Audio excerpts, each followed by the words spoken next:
आज हम लोग बात करेंगे हिबिस्कस फ्लावर के बारे में। जैसा कि आप सब जानते हैं कि जो हमारा हिबिस्कस फ्लावर होता है वो दरअसल बिलोंग करता है फैमिली मॉलवेसी को।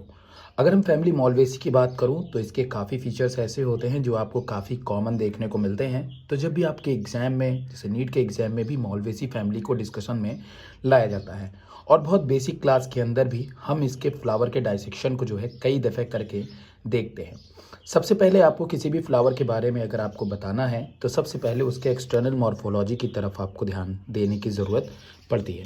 जैसा कि आप इस फ्लावर को देख पा रहे होंगे, ये फ्लावर आपको बहुत ही अट्रैक्टिव रेड कलर में देखने को मिलता है और यहाँ पे आपको कुछ ऐसे स्ट्रक्चर्स भी देखने को मिलते हैं जो हमें बाकी फ्लावर्स के अंदर देखने को नहीं मिलते हैं।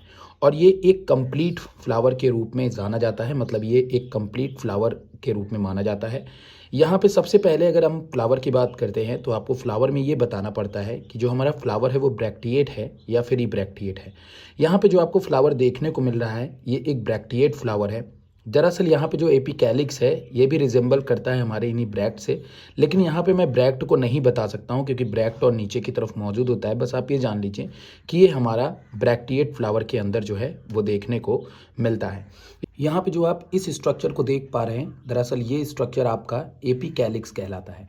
दूसरी तरफ हमारा ये स्ट्रक्चर जिसे आप ये देख पा रहे हैं, ये स्ट्रक्चर को हम लोग दरअसल सेपल्स कहते हैं, या दूसरे टर्म में हम लोग इनको जो है आपके कोरोला के भी कैलिक्स के भी नाम से जानते हैं। तो किसी भी फ्लावर में सबसे पहले हम एक्सटर्नली शुरुआत करते हैं, उसके बाद जो ये हमारा कलरफुल पार्ट होता है इसे जनरली हम लोग कोरोला के नाम से जानते हैं। किसके नाम से जानते हैं? कोरोला के नाम से जानते हैं। और फिर ये ऊपर निकला हुआ जो पार्ट आपको दिखाई दे रहा है, इस पार्ट को हम लोग दरअसल स्टिग्मा कहते हैं। क्या कहते हैं? स्टिग्मा कहते हैं। और ये एक फीमेल पार्ट होता है। ये जो हमारे येलो कलर के पार्ट दिखाई देते हैं ये हमारे मेल पार्ट होते हैं और ये येलो कलर का हमारा दरअसल पॉलन ग्रेन होता है। क्या होता है? पॉलन ग्रेन होता है, जिसको हम जूम करके और आपको दिखा सकते हैं। तो ऊपर कलर का जो आपको स्ट्रक्चर देखने को मिल रहा है उसे हम रेड वाले को क्या बोलते हैं? स्टिग्मा कहते हैं। और येलो कलर का जो आपको पार्ट देखने को मिल रहा है उसे हम लोग पॉलन ग्रेन कहते हैं। तो ये चीज़ें आपको हमेशा ध्यान में रखनी है अगर किसी भी फ्लावर के डिटेल को समझना है तो ये हो गए हमारे मेल और फीमेल रिप्रोडक्टिव पार्ट, जिसमें ये लंबी सी जो आपको निकली हुई दिखाई दे रही स्ट्रक्चर जो फ्लावर के ओवरी तक गई है इसको हम लोग स्टाइल कहते हैं। बाकी आइए डिटेल में अब हम एक एक चीज़ को इस फ्लावर के बारे में जानेंगे और इसका डाइसेक्शन जो है वो अब हम शुरू करने जा रहे हैं। सबसे पहले इस फ्लावर का डाइसेक्शन करने के लिए आपको क्या काम करना है? सबसे पहले यहाँ पे मौजूद जो एपिकैलिक्स है इसको आपको काउंट कर लेना है। तो अगर आप इसको काउंट करेंगे तो 1 2 हमने इसकी बात करी है, यहाँ पे आप देख सकते हैं दैट इज़ 1 2 3 4 5। ठीक है, यहाँ पे आप देख सकते हैं 1 2 3। यहाँ पे मैं सभी के सभी स्ट्रक्चर को निकाल दे रहा हूँ तो आपको ईजिली दिखाई देगा। 3 इस तरफ है और आपको इस ऐसे भी देख सकते हैं आप। हाँ, ये 5 टोटल आपको 5 जो है वो आपको देखने को मिल रहे हैं। क्या? टोटल आपको 5 स्ट्रक्चर जो है वो आपको एपिकैलिक्स देखने को मिल रहे हैं। क्या? स्टार शेप का जो आपको देखने को मिल रहा है ये आपका क्या है? एपिकैलिक्स है। और जस्ट इसके नीचे के आप स्ट्रक्चर को देखेंगे तो ये स्ट्रक्चर जो आपको दिखाई दे रहा है इस स्ट्रक्चर को हम लोग कैलिक्स कहते हैं। तो आइए सबसे पहले हम एपिकैलिक्स को निकाल देते हैं। 1 2 3 4 5। ठीक है, हमने 5 एपिकैलिक्स को निकाल दिया। और आप सब जानते हैं कि जो एपिकैलिक्स था वो आपस में अलग अलग था, सेपरेट था। ये भी चीज़ें जानने की बहुत ज़रूरत आपको देखने को मिलती है। अब दूसरी तरफ हम आ जाते हैं इस फ्लावर के बाकी पार्ट के बारे में। जैसा कि आप इस फ्लावर में अब जो देख पा रहे हैं ये हमारा कैलिक्स है। क्या है? कैलिक्स है। यहाँ पे अगर आप कैलिक्स को देखेंगे इसको हम लोग सिंपल फॉर्म में सेपल्स के भी नाम से जानते हैं। किसके नाम से जानते हैं? सेपल्स के भी नाम से जानते हैं। सिंगुलर फॉर्म, प्लूरल फॉर्म का डिफरेंसेस आपको देखने को मिलता है। तो यहाँ पे आपको कितने दिखाई दे रहे हैं? आप ऐसे करके इसको काउंट कर सकते हैं। आप ऐसे करके इसको काउंट कर सकते हैं। यहाँ पे आपको देखने को मिल रहे हैं। कैसे आप काउंट करेंगे? 1 2 3 4 5। ये 5 ये भी हैं आपके, कैलिक्स भी 5 हैं। कैलिक्स को जनरली हम लोग के से इंडिकेट करते हैं। नंबर 1, जब भी हम फ्लोरल फार्मूला लिखते हैं तो इसे के से ही इंडिकेट करते हैं। साथ में ये सभी के सभी कैलिक्स जो है या ये सभी के सभी सेपल्स जो है वो आपस में जुड़े हुए हैं, मतलब एक साथ जुड़े हुए हैं, ना तो एक दूसरे के ऊपर है ना एक दूसरे के नीचे हैं। तो जाहिर तौर पे इस तरह के कैलिक्स को हम लोग जो है गैमोसिफेलस का नाम देते हैं। क्या नाम देते हैं? गैमोसिफेलस टर्म यूज़ करते हैं।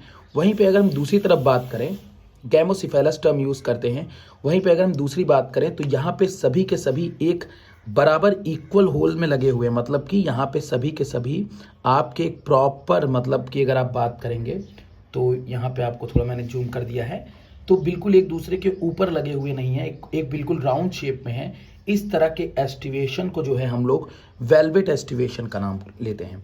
और जब ये बिल्कुल जुड़े हुए होते हैं आपस में, मतलब बिल्कुल लिंक होते हैं, गैमो कंडीशन में होते हैं, तो इसको फ्लोरल फॉर्मूला में लिखते वक्त हम के को जो है ब्रैकेट में लिखते हैं। किस में लिखते हैं? ब्रैकेट में लिखते हैं। तो अगर के को फ्लोरल फॉर्मूला में ब्रैकेट में लिखा गया है तो इसका मतलब ये है कि जो आपका कैलिक्स है वो आपस में जुड़ा हुआ है, ठीक। और के के बाद फिर जितने कैलिक्स होते हैं हम उनके नंबर्स को लिख देते हैं। तो जैसे के 5 है ब्रैकेट में, तो इसका मतलब वो जुड़ा हुआ है, गैमो कंडीशन में है, और साथ में उसका नंबर कितना है? 5 नंबर। उसमें कितने कैलिक्स आपको देखने को मिल रहे हैं? 5। अब यहाँ पे हम फ्लावर के और डिटेल के बारे में जानेंगे। तो धीरे धीरे हम फ्लावर के पार्ट को रिमूव करेंगे।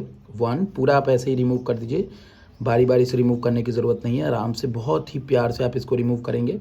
आपको यहाँ पे कुछ केमिकल्स भी देखने को मिल रहे हैं। और सबसे अच्छी बात, अगर आप देखें यहाँ पे आपको जो स्टिग्मा देखने को मिल रही है, इस स्टिग्मा पे आपको पॉलन ग्रेन भी लगे हुए दिखाई दे रहे होंगे। इसका मतलब ये है कि इसमें पॉलिनेशन भी हो चुका है। और प्रॉपर तरीके से आप देखें तो स्टिग्मा के ऊपर आपको बहुत छोटे छोटे माइन्यूट पॉलन ग्रेन जो है वो देखने को मिल रहे हैं। तो इस तरीके से आप इस बात को भी क्लियर कर सकते हैं कि जो आपका स्टिग्मा है वो पूरी तरीके से पॉलिनेटेड हो चुका है, और आपको बहुत ढेर सारे पॉलन ग्रेन जो है इस फ्लावर के ऊपर देखने को मिल जाएंगे। तो यहाँ पे अब हमको सबसे पहले क्या करना है, हमने कैलिक्स को तोड़ लिया है। अब हम रेड वाले पार्ट जिसको हम कोरोला कहते हैं, अब हम इसको ब्रेक करने वाले हैं। तो अब हम लोग क्या करेंगे, इसके एक एक पार्ट को तोड़ेंगे। यहाँ पे अगर आप देखेंगे तो सारे के सारे जो पेटल्स हैं, इसको हम लोग सिंगल फॉर्म में पेटल्स भी कहते हैं। यहाँ पे सारे के सारे पेटल्स आपको सेपरेट दिखाई दे रहे हैं, मतलब अलग अलग दिखाई दे रहे हैं, वो बिल्कुल भी लिंक नहीं है। तो इस कंडीशन को हम लोग पॉली कंडीशन कहते हैं। अब बहुत सारे हिबिस्कस के ऐसी भी स्पीशीज़ होती हैं जो जुड़ी हुई होती हैं, बहुत सारी ऐसी वैरायटी होती हैं जो जुड़ी हुई होती हैं, तो उसमें गैमो कंडीशन होता है। तो कभी कभी फ्लोरल डायग्राम में अगर आपको ब्रैकेट में सी लिखा हुआ दिख जाए, गैमो कंडीशन में दिख जाए, तो हैरान मत होइएगा। बट यहाँ पे हमारे पास जो फ्लावर है उसमें पॉली कंडीशन है। ये सभी आपस में जो है वो सेपरेट देखने को मिलते हैं। जैसे कि आप कैसे करेंगे, और अगर आप यहाँ पे डिटेल में ध्यान से देखेंगे, यहाँ पे अगर आप ध्यान से देखें तो यहाँ पे एक पेटल के ऊपर दूसरा पेटल मौजूद है, देख रहे हैं? यहाँ पे एक पेटल के ऊपर दूसरा मौजूद है, फिर एक पेटल के ऊपर दूसरा मौजूद है, फिर एक पेटल के नीचे एक दूसरा, फिर एक पेटल के नीचे दूसरा, फिर एक पेटल के नीचे दूसरा। तो इस तरह के एस्टिवेशन को हम लोग दरअसल ट्विस्टेड एस्टिवेशन के नाम से जानते हैं। किस एस्टिवेशन के नाम से जानते हैं?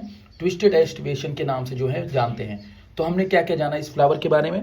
हमने सबसे पहले इस फ्लावर के बारे में ये जाना कि पहली चीज, इसके अंदर आपको टोटल 5 पेटल्स देखने को मिल रहे हैं। कितने पेटल्स देखने को मिल रहे हैं? इसके अंदर टोटल आपको 5 पेटल देखने को मिल रहे हैं, और सारे पेटल्स एक दूसरे से सेपरेट हैं। सेपरेट होने के कारण इस कंडीशन को हम लोग पॉलीपेटैलस कहते हैं। क्या कहते हैं? पॉलीपेटैलस का नाम जो है वो हम यहाँ पे देते हैं। तो इस चीज़ को सबसे पहले आपको ध्यान में रखना है। साथ में मैंने आपको बताया कि यहाँ पे सारे पेटल्स एक दूसरे के ऊपर हैं, तो ये आपका ट्विस्टेड एस्टिवेशन शो करता है। मैंने आप बताया कि यहाँ पे सारे पेटल्स एक दूसरे के ऊपर हैं, एक दूसरे के ऊपर मौजूद है, तो इस कंडीशन को हम लोग पॉलीपेटैलस का नाम जो है यहाँ पे देते हैं। तो अब आपको क्या करना है, इस फ्लावर के पेटल्स को आपको निकाल लेना है। तो सबसे पहले 1 2 3 4 एंड 5 पेटल्स हमने यहाँ पे निकाल लिए। अब आप हमने इस 5 पेटल्स को निकालने के बाद अब आप जो स्ट्रक्चर देख पा रहे हैं, यहाँ पे जो ऊपर की तरफ एरिया में दिखाई दे रहा है आपको, इसको हम लोग स्टिग्मा बोलते हैं। फिर ये पूरा का पूरा जो आपका स्ट्रक्चर लंबा सा है, इसको हम लोग स्टाइल का नाम देते हैं। और उसके नीचे जो आपको व्हाइट कलर की देखने को मिल रही है, उसके अंदर हमारी ओवरी होती है। येलो कलर का जो पार्ट है वो मेल रिप्रोडक्टिव पार्ट है, जिसे हम लोग स्टैमेन कहते हैं। तो सबसे पहले जब मैंने आपको फ्लावर दिखाया था तो एक चीज़ बताना मैं बार बार भूल जाता हूँ, ये फ्लावर दरअसल एक्टिनोमॉर्फिक था। एक्टिनोमॉर्फिक कहने का मतलब ये होता है कि इस फ्लावर को अगर आप इक्वली डिवाइड करेंगे तो ये इक्वली हॉल्स में डिवाइड भी हो जाते हैं। तो ऐसे फ्लावर जो इक्वल हॉल्स में डिवाइड हो जाते हैं उन्हें हम एक्टिनोमॉर्फिक फ्लावर के नाम से भी जानते हैं। तो आइए अब हम यहाँ पे रिप्रोडक्टिव कैरेक्टर की बात बड़े आराम से कर लेते हैं। तो यहाँ पे अब हम शुरुआत करते हैं सबसे पहले मेल रिप्रोडक्टिव पार्ट के बारे में। तो अगर यहाँ पे आप मेल रिप्रोडक्टिव पार्ट को देखेंगे तो यहाँ पे जो सिंगल आपको देखने को मिल रहा है, इसको हम लोग दरअसल बोलते हैं स्टेमन, क्या बोलते हैं, स्टेमन कहते हैं। मतलब अगर हम एक सिंगल यहाँ से ब्रेक कर लें, एक सिंगल अगर मैं यहाँ पे ब्रेक कर लूँ और आपको अपने फिंगर पे दिखाऊं यहाँ पे ये, तो ये एक सिंगल स्टेमन है। इस तरह से यहाँ पे बहुत सारे ढेरों स्टेमन आपको देखने को मिल रहे हैं। तो इस तरह से हम ये कह सकते हैं कि यहाँ पे आपको स्टेमन इनफाइनाइट देखने को मिल रहे हैं। तो जब भी आप फ्लोरल डायग्राम में एंड्रूशियम के बारे में लिखेंगे तो आप ये बताएंगे कि पहली चीज़ तो हमारा जो एंड्रूशियम होता है वो इनफाइनाइट इन नंबर है। कैसा है, इनफाइनाइट इन नंबर है। मतलब कि इसके अंदर आपको बहुत सारे, इतने सारे स्टेमन आपको देखने को मिल रहे हैं जिनको आप काउंट जो है वो नहीं कर सकते हैं। साथ में आपने ये भी देखा था कि जो हमारा स्टेमन है वो यहाँ पे बिल्कुल जुड़ा हुआ है आपके इस पूरे पोर्शन से। तो अगर ये पूरी तरह से फ्यूज है तो हम इसको जनरली ब्रैकेट में लिखते हैं। आप देखिए तो यहाँ पे इस पार्ट से पूरा जुड़ा हुआ, इस टाइल से जुड़ा हुआ है, तो इसको हम लोग जनरली ब्रैकेट में लिखते हैं। तो आप ए लिखेंगे, फिर ब्रैकेट में आप इनफाइनाइट का सिंबल लगाएंगे इसके एंड्रूशियम वाले पार्ट को दिखाने के लिए। अब उसके बाद हमको क्या करना है, ये तो हो गए मेल रिप्रोडक्टिव पार्ट की बात। अब आते हैं फीमेल रिप्रोडक्टिव पार्ट के बारे में जानते हैं। तो फीमेल रिप्रोडक्टिव पार्ट के लिए आपको इस फ्लावर को डाइसेक्ट करना होगा। कैसे डाइसेक्ट करते हैं, आइए स्टेप बाय स्टेप समझते हैं। वैसे तो आपको जनरली यहाँ पे कोई ना कोई एक फॉर्सेप का इस्तेमाल करना होता है, बट अगर आपके पास एक पेन हो तो आप उससे भी इस फ्लावर को डाइसेक्ट कर सकते हैं। यहाँ पे आपको जो ऊपर वाली रेड कवरिंग होती है इसको निकालना होता है। तो इसको निकालने के लिए आप नॉर्मली पेन को उसमें डालिए और उसके बाद में इस एरिया से पकड़ के आप खींचिए। अब आपको अंदर एक वाइट कलर का एरिया दिखाई दिया, ये जो एरिया है, ये जो स्ट्रक्चर है, यही हमारा अंदर का फीमेल रिप्रोडक्टिव पार्ट होता है। कैसा पार्ट होता है, ये हमारा फीमेल रिप्रोडक्टिव पार्ट होता है। तो आपको इसको सेपरेट करना है और बाकी के जितने रेड वाले पार्ट हैं उनको आपको रिमूव कर लेना है। जैसे ही आप इन सबको रिमूव करोगे, अपने आप जो मेल वाला पार्ट है देखिए, वो बिल्कुल भी इस टाइल से अंदर से नहीं जुड़ा हुआ था, वो बिल्कुल सेपरेट हो गया। और अब हमारे पास में जो पूरा का पूरा स्ट्रक्चर है, वो पूरा का पूरा स्ट्रक्चर एक फीमेल रिप्रोडक्टिव पार्ट है। जहाँ पे आप इसको देख पा रहे हैं, इस स्ट्रक्चर को हम स्टिग्मा कहते हैं, इसको हम लोग स्टाइल कहते हैं, और ये जो यहाँ पे ये पोर्शन दिखाई दे रहा है इसको हम लोग ओवरी का नाम देते हैं। तो ये पूरा का पूरा स्ट्रक्चर आपको जो देखने को मिल रहा है ये फीमेल रिप्रोडक्टिव पार्ट है। अब इसके अंदर अगर आप देखिए तो यहाँ पे जो आपके कार्पेल हैं वो पूरी तरीके से हैं अमाउंट में तो 5, लेकिन आपस में सभी जा करके एक जगह पे ही फ्यूज़ कर गए हैं। अगर आप यहाँ पे देखेंगे तो यहाँ पे जो आपको कार्पेल देखने को मिल रही हैं तो 5, लेकिन आपस में जा करके क्या कर गई हैं, फ्यूज़ कर गई हैं, और फ्यूज़ करके एक ही स्टाइल से ये जुड़ चुकी हैं। अब हमको क्या करना है कि हम इनके ओवरी को देखेंगे। अगर आप इनकी ओवरी को देखिए तो आपने देखा कि इनकी ओवरी में जितने भी फ्लावर पार्ट थे वो ओवरी के नीचे साइड से गए थे, ओवरी के निचले हिस्से से जुड़े हुए थे, मतलब इस हिस्से से जुड़े हुए थे। इस तरह की ओवरी को हम लोग सुपीरियर ओवरी का नाम देते हैं।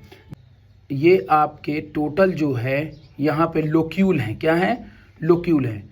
तो यहाँ पे आपको टोटल 5 लोक्यूल जो है वो देखने को मिल रहे हैं। उम्मीद है आपको फ्लोरल का पूरा फॉर्मूला समझ में आ गया होगा। मिलते हैं नेक्स्ट वीडियो में, तब तक के लिए बाय बाय। यही मॉलवेसी का है।